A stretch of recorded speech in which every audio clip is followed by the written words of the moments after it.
સ્વામીને મહારાજના ચરિત્રો જેમ જેમ યાદ આવતા જાય એમ નિર્ગુણદાસ સ્વામી લખતા જાય.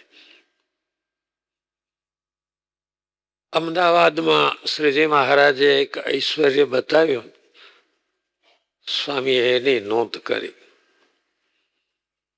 અમદાવાદમાં મંદિર થયું અને શ્રી નરનારાયણ દેવ આદિ સ્વરૂપોની પ્રતિષ્ઠા કરી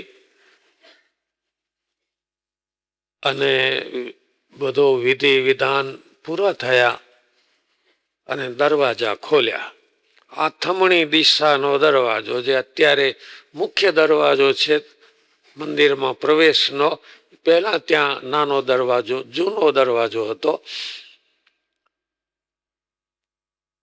એ દરવાજો ખોલ્યો અને મેળી ઉપર, એ દરવાજા ઉપર મેળી હતી, ત્યાં શ્રીજી મહારાજ જઈને બિરાજ્યા. વિધિ પતી ગયો પછી, અને જેવો દરવાજો ખોલ્યો તો બહાર લક્ષાવધિ માણસો ભરાઈને ઉભા હતા. અને દરવાજો ખુલ્યો એટલે માણસનો સ્વભાવ છે શું કરવાનો? ધક્કા મૂકીનો. અનાદિકાળનો સ્વભાવ છે, આજનો નહીં, પહેલેથી જ. એવા ધક્કા મારીને અંદર બધા બેઠા. એમાં ધોળકાના મહાશંકરભાઈ મહેતા પડી ગયા. કોઈને ક્યાંય લક્ષ જ નહીં. એના ઉપર થઈને, મહેતા ઉપર થઈને હજારો માણસો ગયા. પણ મહારાજની દ્રષ્ટિ પડી એટલે મહેતાનો વાળ પણ વાંકો ન થયો. ગજબ છે ને! વાહ મહેતા વાહ, કામ થઈ ગયું મહેતાજીનું. આટલી જ નોંધ છે. આના ઉપરથી એટલું શીખવાનું. ક્યાંય પણ ગયા હોય ઉત્સવમાં, સમયામાં ધક્કા નહીં મારવાના.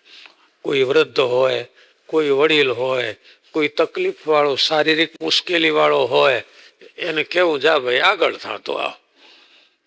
મદદરૂપ થવું પણ ત્રાસરૂપ ન થવું. તો ભગવાન આપણા દર્શન માની લે.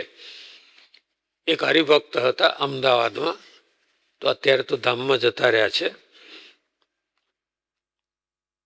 એને નિયમ હતો કે આરતીમાં દર્શન કરવા. શરીર ભારે, ગાડી હંકારીને જાતે આવે ને થોડા મોડા પડે, અને દોડી ધક્કા મારી બધાને, અને ઠાકોરજી પાસે જાય અને હાથ જોડીને દર્શન ન કરે. હા, આમ ગોળ ગોળ ફેરવે. પેલો આરતી ચાલતી હોય અને કોણી બીજાને વાગે. જેને જેને વાગવો વાગે, મારું નિયમ છે કે. એટલે આ નહીં, આમ કરવાથી ભગવાન રાજી ન થાય. આપણું વર્તન એવું હોવું જોઈએ ભીડમાં કે આપણાથી બીજાને ત્રાસ ન થાય.